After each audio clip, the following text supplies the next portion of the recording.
it was sometime last year, where to an audience predominantly in London, but it was broadcast to a bunch of people that joined in from all over Europe. And there was a question at the end of the talk about why it was that we hadn't shown any floor plans or any drawings in our presentation.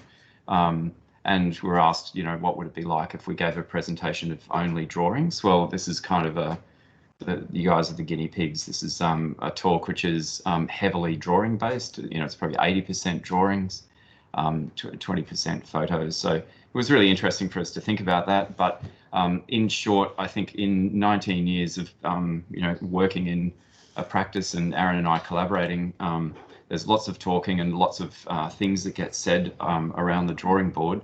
And I thought I might just share with you a kind of series of statements that I know that I've kind of made over these 19 years about drawings. Some of them are really obvious. Some things maybe a little bit more kind of useful. So in no particular order, we're not in the business of making drawings. We're in the business of making buildings.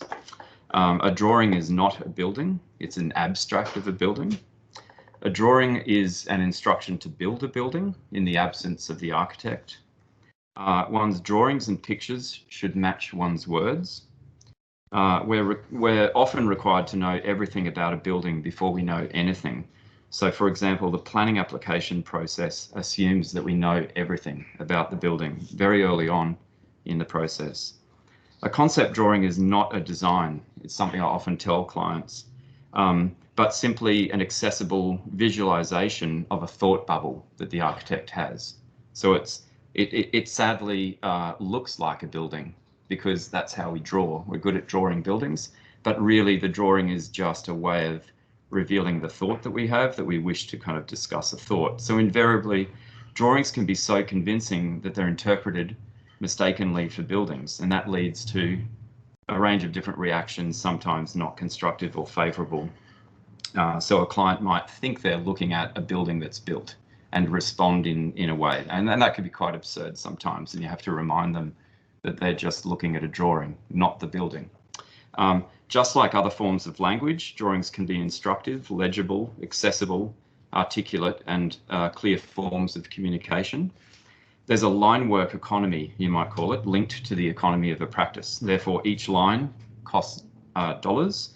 The less drawings you make equals a smaller fee for the client, or it could mean more profit for the architect, for the practice. And therefore, one should strive for an economy of line work. The problem with CAD production, we're historically kind of working in analog, in pencil and paper.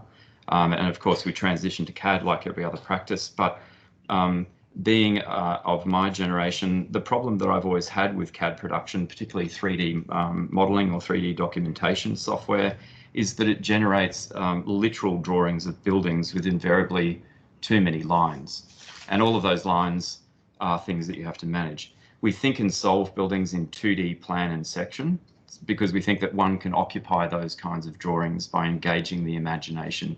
You can be in a plan and you can be in a section, unlike the 3D model that is experienced externally as a discrete sculptural form or a precious artifact that you're constantly spinning and admiring at the same time. Successful drawing requires one to think abstractly and compositionally, just like the architect's act of design. So we kind of feel like that kind of way of being an architect, the act of architecture, shouldn't shift from drafting or drawing a building to designing a building. It's the same thing. Most people, including architects, struggle with scale perception, and the hand drawing process of the past connected us physically to a knowledge about scale. For example, the elbow and the shoulder together knew just how far 5 meters was, or how far 5 meters at 1 to 100 scale would move the hand and the pencil across a drawing board. So there was a kind of physical memory, and once again, CAD has divorced us from that bodily knowledge. And that's really something that's we're constantly working on, knowledge and control of scale through drawings. All drawings, particularly 3D models, can be very persuasive. And I think that's because of the general allure of miniature. Like small drawings of buildings and small models on a screen always look so beautiful. And so we have to be wary about the power of a drawing as well. Drawings are extremely powerful. One can't expect a builder to build something that isn't drawn. Draw daily. This is the discipline of the architect. Come to work every day and draw, and that's how you solve buildings. It's in the drawing, sadly, that one doesn't make that reveals probably the critical piece of the building. So on one hand, we need to work with an economy of line, but we also need to make lots of drawings in order to solve a building or a problem. So over to the pictures. All right, so the talk's divided into 5 different sections. There's documenting the setting, the roughly chronological design, documentation, the drawing as a persuasive tool, translating design intent, and documenting the outcome. So the first section, number 1, observation. So documenting the setting. So we put this in because we figured that there would be a tendency to want to focus on construction documentation, or maybe sort of design documentation, the kind of drawings that we might make at university or do in a tech class. But for us, a lot of the documentation that shapes the kind of work that we make begins actually before we've even put pen to paper on a design. And part of that springs from the history of our practice. So we began in Brisbane in 2003, and the vast majority of our work to date has been alteration and addition projects. So these projects, the projects that demand that we go out and we measure drawings. So over a period of 20 years, we've produced this vast archive of measured drawings of different buildings. So that process starts to condition us. It starts to not only expose us to a whole bunch of different buildings and rooms and landscapes and streets and spaces, which start to form this kind of repository that we draw on as a design tool. But they also start to make us think differently about what the design process is. And I tend to think a lot more about designing as a form of adjustment rather than kind of producing a discrete autonomous architectural artifact that is, well, autonomous. Our work, I think, is much more interested in what already exists and how we might modify that. And the image that's on the screen at the moment is a series of photographs of just ordinary things, beautiful things, rarefied things. Well, we kind of realised that what we were documenting was in the measured drawings of these existing houses wasn't just the building, but it was also the things that we found, the artefacts in the backyards of these settings, or the things that belonged to the street or the neighbourhood, which is what this image on the screen is trying to kind of allude to, that one starts to kind of build a picture about the setting as at the scale of a neighbourhood, I guess, or a precinct that we're going to make a building in. And that process of documenting the setting is all about observation. I had a life drawing teacher once that said everyone can look but not everyone can see, and so the act of seeing is really critical to the architect. And it's no surprise that the drawings you make of a building in year 1 of architecture school looks really naive, and by the time you graduate you have such a knowledge about the kind of anatomy of the building that the drawings you make with an economy of line look more convincing as buildings because you've been making those key observations. So this is a sensibility that when we were invited to work in Subiaco that we automatically brought to the project, perhaps even without being especially conscious of the fact that we were doing so. And the Subiaco House is a new house. There's a couple of images that have been flashing up of the site as it was when we first saw it. And the images that are now appearing on the screen are images from within the local neighbourhood of buildings, building frontages. And so one of the first things Stu did when he first went over to meet the client and take a look at the site was to walk around the local streets searching for what the kind of architectural character of that neighbourhood might be. And by photographing, i.e. documenting the setting through photography, we were able to start to build a kind of repository of Perth architecture, which I guess is similar to the one that we have in our back pocket in Brisbane. Yeah, there's a lot of familiarity here in the local vernacular stock, particularly in the inner city kind of ring of suburbs around the centre of Perth. Sure, there's a kind of conversation around the tradition of brick making and brick building in Perth, and clay roofs and etc. But there's also a really fine tradition of carpentry and ornate carpentry and decorative joinery, door and window joinery, and that's something that we're awfully familiar with, together with some of the kind of spatial typologies, the veranda and the built-in veranda. There's a long history of sleep outs in Perth, and all of that kind of gave us the confidence that we could potentially work in a place like Perth and transfer our process of design and building from Brisbane to Perth. So then we start to move into producing documentation to design. So I guess in this phase there's sort of two principal groups that we're drawing for. The first is the client, which is fairly obvious. So here we're at a point in the process where we need to get a job over the line. We've been commissioned, yes, that's great, but we also need to convince a client that it's worth continuing with the process. So that's one of our agendas. The other agenda, which is also really important, is to convince ourselves that we know what it is that we're trying to make. And we're obviously working in a team, so there's Stuart and I, but we're also working with a number of other collaborators within the office. And at this point in the process, the kind of drawings that we make are about finding solutions, finding ideas, but also communicating them within our team so that as a team we can start to understand what this thing is that we're trying to make. So these little sketches are really key in trying to hash that out and build that argument. Yeah, and you can see things that are emerging really early. So an interest in room making and particular rooms. So there's a kind of good room with subset rooms like the little alcoves of a bay window, which come from Queensland architecture and Perth architecture.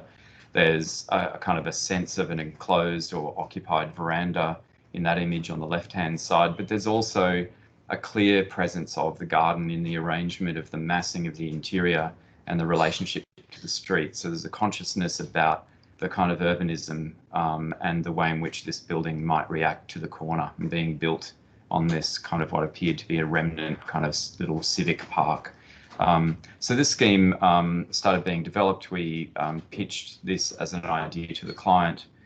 We received some feedback, and you can see some notes on the drawings about influences and prepping for the presentation. We got feedback, and then we went back to kind of scribbling to discover, I guess, another suite of ideas, because we decided that that initial kind of direction with the kind of feedback we were getting was probably in the wrong direction.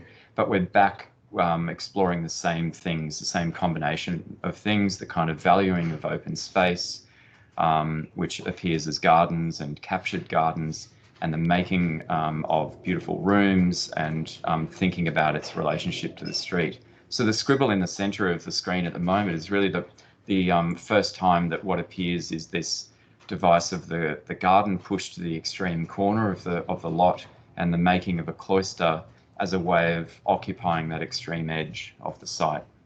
And again, that sort of acquired knowledge, that history of buildings and spaces that sit in our back pocket starts to come to the fore, because at this stage we have an idea about wanting to make a garden on the edge of the street, but we need to convince ourselves that that's something that can actually work. So what kind of a room could we make, or what kind of an interface could we make between the site and the street that would allow you to occupy that edge comfortably, that would make someone actually want to go out and use this space, and have it not just be a thought bubble of an architect that gets built and then is never occupied. So the cloister as a kind of room type, as an archetypal space, begins to be something that we start looking at more closely. So we're looking at modern architects like Alvar Aalto, less modern architects like Edwin Lutyens and CFA Boise. So the arts and crafts movement was, they used a lot of L-shaped plans, which is what Subiaco House essentially is. But trying to kind of bring all of these influences to bear, mixing those thoughts with observations about the local setting and all the other constraints that are placed on the site to try and find how we would make this kind of a room or this kind of a garden. You can see these drawings are really starting to get closer and closer to what was the final arrangement. In this instance, we're probably at the point where I like the plan the most, and that shows the car accommodation pushed into the far northeast corner of the site. Even though that low structure in some ways would have potentially impacted on kind of morning light in winter, it meant that we could have kept that existing tree. So it's not just enough to kind of understand cloisters or those spatial types or look at photographs of them, but there were some early sketches on the screen that show us in tabletop conversations, scribbling and talking and drawing, in a way revealing our knowledge about what those spaces really mean. And so we're not just making a drawing, as Aaron said, to persuade our client to like our building design. We're also drawing for each other. We're drawing to each other. Like, it's not always words that Aaron and I kind of share with each other or with our team. Drawing is so critical. And I think, like, I never understand someone who doesn't have a pen handy to be able to kind of talk with their pen. So I haven't been focusing on the screen for a moment, but you can kind of gather that there's sort of a drawn out process where you can see things starting to kind of layer on these drawings, which are getting us ready so that the drawings are prepared for telling a story in our absence. So there's critical foliage being drawn on the elevations. There's people appearing in the drawings. There's the drawing on the left-hand side of the screen now. There's some notes written upside down that were taken in a meeting with the local planner at the council. We had a number of pre-lodgement meetings with the council, so I'm making notes about the feedback and what I need to tweak in the drawings. And there's a little scribble in the left-hand side that is evidence of me pitching the idea of the value of the cloister and the value of preserving that open space on the corner. So the drawings are also there as a kind of a tool for persuasion with the council as well. And the drawings need to be modified, and they need to reveal things that are going to help you pitch that idea convincingly. I mean, it's something that you guys in Masters would already be familiar with in Design Studio when you're presenting your work. But that, you know, I guess the message is that doesn't change. You've got to continue to kind of work on that ability and that skill to persuade people, not just with talking, but with your drawings. And that comes back to your pictures need to match your words. And quite often they don't, particularly with the work that we do with students. One of the things I really like about looking back at some of these drawings, it's been enjoyable about preparing for giving this talk, is also seeing the way in which leaps are made in the progression of the design. So you'll see a moment when we get really confident about something and that starts to get hard-lined in. That becomes something that doesn't have a lot of scribble on it, and then we move on to another section of the plan, or even just evidence of things that, you know, isn't going to be apparent to you guys because, you know, you're not intimately familiar with the project, but off in the margins, these little notes that happen that kind of record other things that happen while we're working on these projects. So we're never able to just totally focus on doing one task at a time. There's notes in the margin. There was one earlier that said something about a pump station, which I have no idea what that would have meant. But that was a project that we might have been right. Yeah. So, you know, we take a phone call in the middle of trying to work something out. We make a few notes, you know, someone's phone number is written there. You know, I've got drawings where I've got, you know, pick up Artie at 3:30, cancel Netflix subscription, you know, all of this sort of stuff is going on. And it's also about jumping forward to some of the earlier drawings you would have seen. There are little cross sections and ideas starting to develop about 1 to 10 detailing that won't come back into the process until much, much later. But Stu, in making that sketch, is just trying to give himself the confidence that he knows how he might deliver this particular thing that he has in his mind, and they get kind of parked and we come back to them.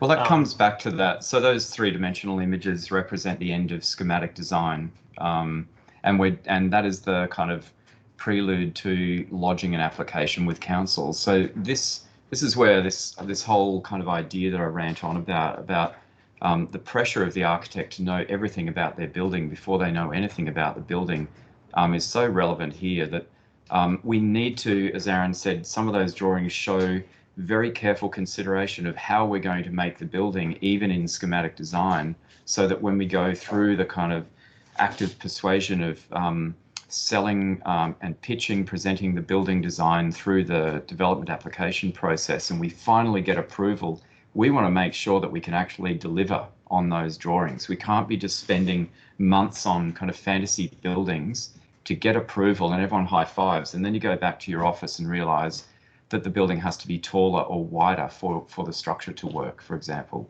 I mean, it's, you know, it's a period of kind of anxiety if you haven't worked your building out. So there's a lot of pressure to know everything before you know anything. You know, it's kind of a crazy paradigm. These images on the screen are from a guidebook that was written by a local architect in Perth, and Stu made a little stop in at the local library and took a few photos, and a lot of the images that you see here from the guidebook are also replicated in the photos that flashed up earlier from those early site visits. So they're houses surrounding this site in the local Subiaco area. And what we started to sort of understand by seeing this guidebook was also what some of the kind of rules are that govern the planning and the massing and the form of local vernacular architectural styles. So as we launch into this phase of the building, which is about preparing documentation to convince a municipal authority to give us an approval for this building, understanding all of that stuff becomes really, really critical. And now we're starting to develop drawings which are trying to illustrate that we do understand those things, that, and frankly, no one else cares. You know, we don't need to do them because we get it. Our client doesn't care. They don't need to see any of this stuff. This is this bizarre sort of space that you have to get into when you have to lodge a DA, where you make a whole bunch of documentation that doesn't really progress the building forwards, but that you have to do in order to allow the building to proceed. So those three diagrams on the previous slide were kind of describing and kind of revealing that we satisfied local planning instrument agendas around the streetscape rhythm, because the Subiaco Council actually have a kind of sensibility around the garden suburb, about bulk, scale and height, and about activation and of the street and the preservation of the garden setting. So pretty like really important diagrams actually, and as Aaron said, the builder doesn't care about them, the client doesn't care about them, but they need to be drawn and in a really genuine way in order to get the building approved. And I think what we've always liked is that our own kind of ambition in the buildings and the ideas that we bring to the buildings support the agenda of these planning instruments. So in a way, all we were doing was making further drawings to explain what was already embedded in the ideas of the building anyway. It wasn't something that we had to kind of fabricate.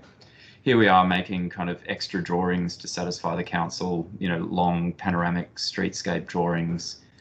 These are the original stamped approved drawings. So, you know, a story about just making endless drawings to jump a hoop, really. And they prove things to the council, or they satisfy, you know, the council that there's a kind of rhythm and there's a kind of height and a scale that's been kind of preserved for the street. This is the next section is about documentation for construction, and this is kind of when it all gets really real. Projects can be an awful lot of fun up until you get to this point and you realise that you haven't done your homework properly. So, you know, the more experience that we get, the more we anticipate getting to this stage, and the more we start to take care of things earlier in the process. And that's just, you know, part and parcel of becoming more and more experienced as an architect. And it's kind of got to the point now, or I mean, it has been the case for a long time, where I think I enjoy this end of the process more and more.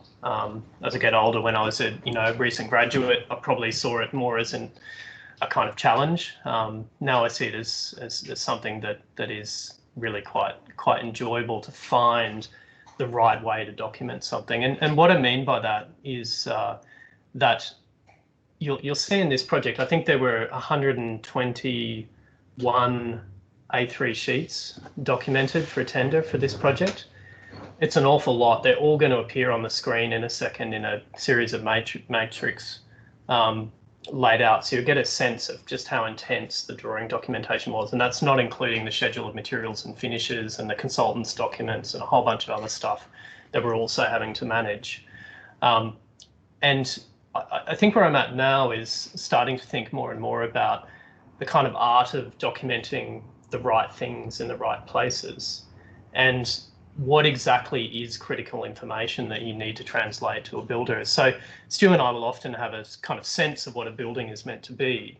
You know, we want it to be rough, we want it to be smooth, we want it to be heavy, we want it to be lightweight.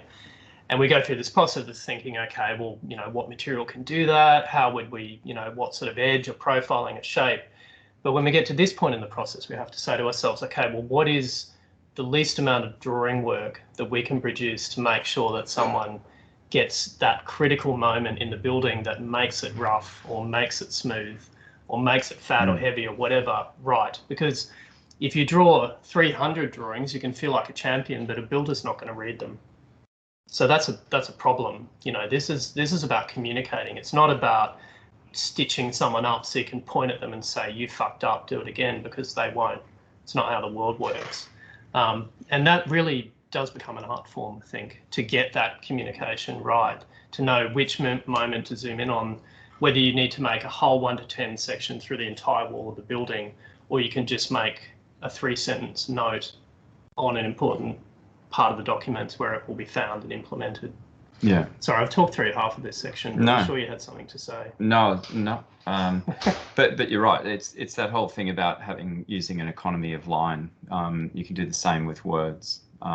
Sometimes it's best not to dimension everything. Sometimes the best note in terms of how you set out a building or how big something is just simply have a note with an arrow that says, this must align with, you know, the brick must align with the concrete edge or something like that, and not try and kind of dimension everything, and you kind of cause yourselves a whole lot of problems. But you know, straight after the kind of DA arriving, the approval arriving, what we're trying to do is jump back into the plan in the section and working out how it is that we're really going to build this thing. So I always talk about wanting to lock in the grid line and the RLs. So the grid line is relating to the skeletal structure and the format of the envelope of the building in plan, and the RLs are, of course, the levels through the building. So in this building, there was really strict kind of control of floor levels. That's obvious, but also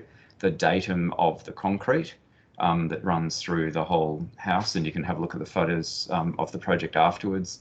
You can see in the middle drawing on the screen at the moment, there's that really strong datum there between the brickwork and the concrete. So, you know, but what height is the concrete and how many brick courses are there between the floor and the concrete? You know, they're not just a random number of bricks that turn up on site. That is all heavily controlled, and I think that's probably really obvious to you guys in Masters. But we're immediately jumping into, well, how many courses and how high and how are we going to achieve that? So in this building, there are a number of row lock courses which allow us to slightly adjust the coursing of the brickwork to achieve desired heights through the building.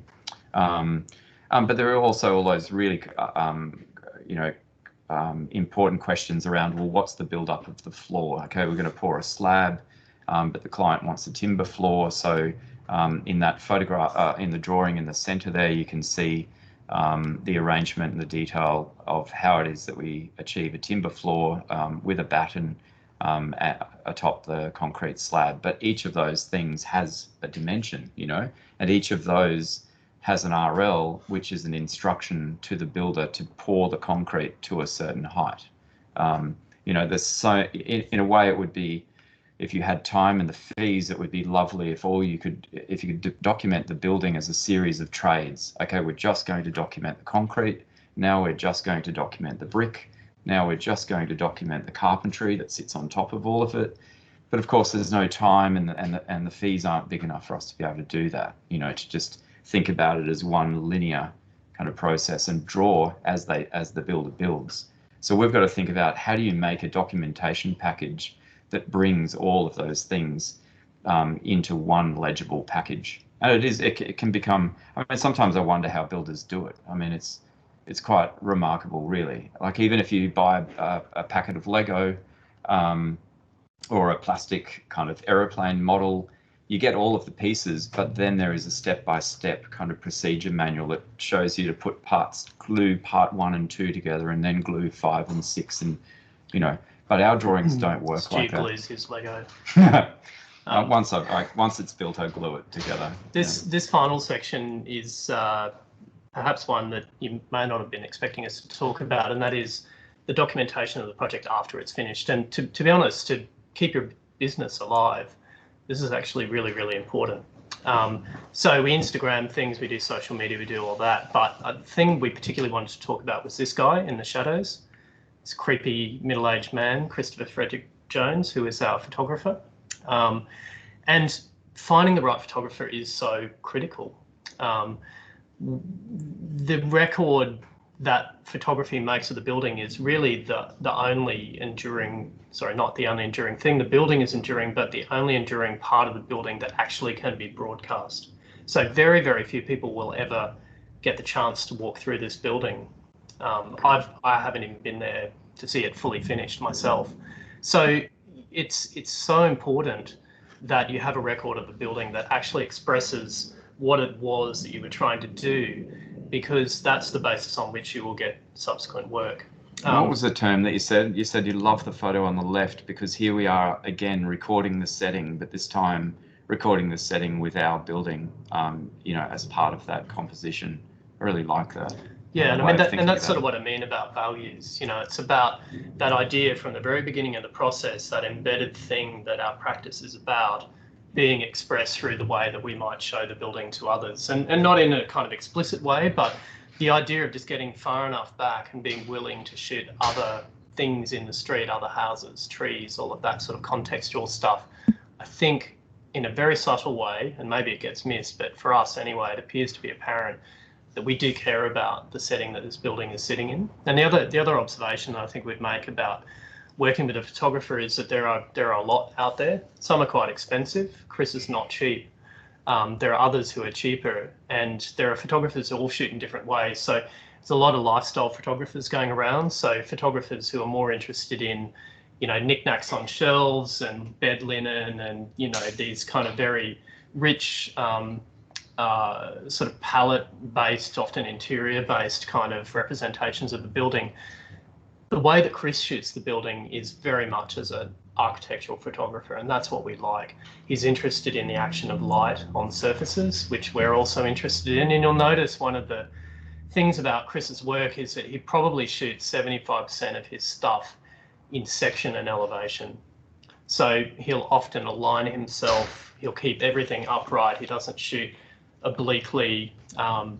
He's almost recording the building in the way that we have documented the building in section and elevation, and even plan to a degree. So the image on the right, sorry to interrupt, the image on the right is an example of how we might photograph the section.